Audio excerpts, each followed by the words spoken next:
Welcome to 1.10, Unit 1, Lesson 10, Practice Problems, Situations, and Sequence Types. Let's look at problem 1. A sequence f of 0 is 3. The change is times 2 for n greater than 1. So, write a definition. So if we're going to write a definition, we want to say nth term. Nth term is not recursive. So the first term is n, and then the change is 2, so our variable goes with 2. N greater than or equal to 0. If your sequence is starting at term 0, you do not need the n minus 1. You do not need the previous term. So be careful about notation on these problems. So let me just highlight a couple of things for recursive sequences. A recursive sequence. The first term is separate. You have the output, the change, the previous term, and the next term. How is a explicit or nth term any different? The output, the first term, the change, we need our variable, and the next term. So there are less pieces in an nth term or an explicit definition for sequences. Okay, a geometric sequence. So as soon as we see the word geometric, the first thing we want to do is write multiply and divide. Now, when we count, we usually start at term 1. So we're going to call this 1. Our counting numbers start at 1. We're going to call this 2. So to get from one term to the next, you divide the number on the right by the number on the left. So the first thing you could do is 60 divided by 20, and that will give you 3. So our change is times 3. To go from 20 to 60, you multiply by 3.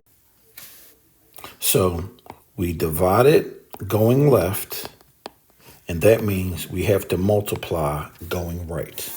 So to write this recursively, for a recursive sequence, you need your first term, f of 1 equals 20, comma, your output is equal to your previous term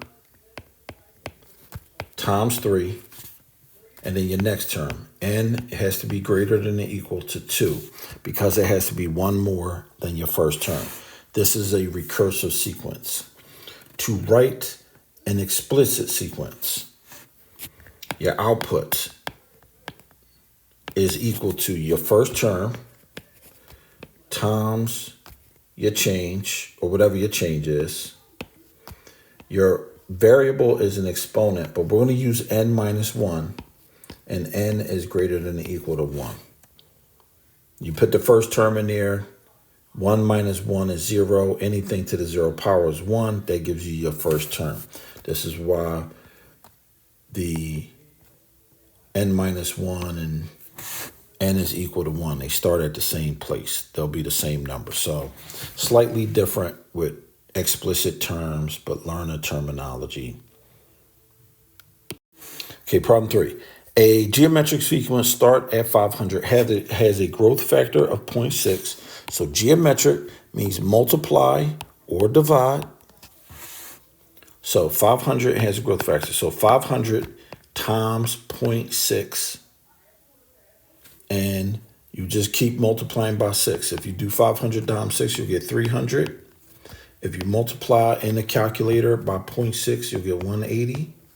If you multiply by 0.6, you will get 64.8. You multiply that by 0.6, you get 38.88. But we rounded to 0.9 for rounding reasons. Now, when you go to sketch a graph, you can make your x and y coordinates be whatever they want to be. So we're going to call this g of any number on the y-axis. We're going to call this n for any number.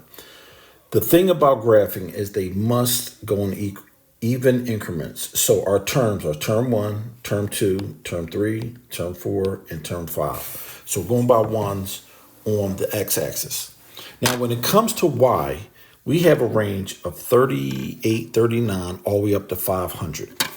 So it might make sense to go 100, 200, 300, 400, 500. Your y and x must go in even increments because numbers are a distance away from the origin, which is 0, 0. So all numbers are a distance on a number line away from 0. And some people, when they did this for the cool down, were putting the actual sequence. But 38.9 is not equally distant from 64.8 as 64.8 is from 180. The distances are not the same. And this is why you cannot put your sequence on a y-axis. You put your sequence as a series of points. So term 1 is 500. So 1, 500 go together. Remember, a sequence is only the output, but your term 1, term 2, term 3, term 4, term 5, these make points. You need an x coordinate and a y coordinate to make a point. Term 2 is 300. Term 3 is just under 200. Term 4 is over half of 100. And term 5 is below half of 100. And as you can see, this sort of makes a curve. Geometric sequences have curved graphs, but not all curved graphs are geometric sequences. Okay, now looking at problem 4. An arithmetic sequence, arithmetic. As soon as we see arithmetic, add and subtract. As soon as we see geometric, multiply and divide to get from term to term. Okay, so let's go back to A. A of 1 equals 4, A of 2 equals 16. So what do you add or subtract to go from 4 to 16? The first thing you do is you do 16 minus 4. Take the second term, subtract the first term, no matter what the numbers are, and you get 12. So to go left, you subtract. To go right, you add. Okay, 16 minus 4 is 12. What you could do is do 4 plus 12 plus 12 plus 12. You could do that 15 more times, well, 11 more times to get, and you can keep doing that until you get to term 15, but you had to write it down. Or you can write an explicit sequence. You take your first term, take your change, and multiply at the end. You might need n minus 1 because we're starting at term 1. So you could do this. We'll call this A of n. And if you stick 15 minus 1 in there, 4 plus 12 for A of 15, you get 12 to the 15 minus 1, which is 4 plus 12 times 14. And then 12 times 14 becomes 168. So 4 plus 168 gives us 172. Okay, so now this starts at G of 0. Remember, A, they told us A of 1. So we had to use the n minus 1 notation for our explicit. But the geometric one is a little different. It starts at 0. So G of 0 is 4. To get from 4 to 16, we have to figure out our ratio. We do 16 divided by 4, and this should be in blue. Sorry about that. It's 4. If you divide going left, then you have to multiply going right. And it works the opposite if the numbers went down. Okay, so now it's going to be the same thing. G of n is our first term times the change, and our variable is an exponent. On geometric sequences, your variable is an exponent. Because we started at 0, we do not need the n minus 1. So we just do G of 15 equals 4 times 4 to the 15th power. And that will give us 4,294,967,296. It's basically 4 to the 16th power, but whatever. Okay, that's how you solve that problem. Okay, so look at number 5. A piece of paper has an area of 96 square inches. Okay, so complete the table is folded in half n times. So they're telling us we're multiplying by 1/2. So we're cutting the thing in half. Define A for the nth term, and what is a reasonable domain? All right, so this is a good question. We got to talk about domain again. Okay, so off camera, I've done a couple of things here. I filled in the table by multiplying by 1/2, because when you fold something in half, you basically multiply it by 1/2. B, in green, this is what the explicit or the nth term equation looks like. And you see the table is at 0. So I didn't need the -1 because the table started at 0. Now, to enter this into the calculator, and you all have Calculate 84 downloaded on your phones, get used to doing it. Okay, y equals 96 times 1/2. The parentheses are over the 8 and 9. So these parentheses. This button is called a caret, is over the division symbol.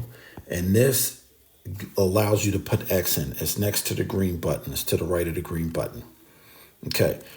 Once you hit y equals at the very top left, put the expression in. You don't need to put a of n equals. You do not need any of this. You don't need it because y equals replaces any function you have. Then, after you put your thing in, hit second, then hit graph. Second is the blue button. Graph is the button all the way at the very top right under the screen. And you will see a range of numbers. What you have to figure out, what is a small enough piece of paper that's reasonably usable. So, me, I would choose something like maybe 10. Because at 10, the output for 10 was 0.09 inches. So roughly 1/10 of an inch, just under 1/10 of an inch. Maybe you could make an argument for 9 or 8. I don't know. You make the determination, but something reasonable that's usable for a piece of paper or something that's kind of hard to fold down. Basically, if you can't see it, keep folding a piece of paper down till it gets too small to fold or hold in your hand. Make the determination. Just come up with a range of numbers that makes sense to you. Okay, here's a growing pattern. First thing we're going to do, in step 1, let's put this in different colors here. In step 1, step 2, step 3. We're going to have 2 dots, then 4 dots, then 8 dots. And now from here, you can see the pattern. It times by 2. We want to write a definition. So D of n is the number of dots in stage n. Is D geometric, is arithmetic, or neither? It's geometric because the change is times 2. And now I'll write the definition for you. Okay, so in red is our recursive definition, and blue is our explicit. Now, I did not need to write this 1 in here. There is no 1 dot, but the reason why I did that is because you can't write 2 times 2. That would get you to 4, and then 2 times 4 would get you to 8. I guess you could have did that. But 2 is the change. It should be separated from the first term. Okay, let's look at this problem. We did this in class. A paper clip weighs 0.5 gram. An empty envelope weighs 6.75 grams. Han adds paper clips 1 at a time. So that tells us to fill out the table, we add 0.5 grams for each paper clip. So 0.5 to 6.75, and you'll fill out the clip. Does 10.25 make sense? No. N must be whole numbers by looking at this table here. N is the inputs.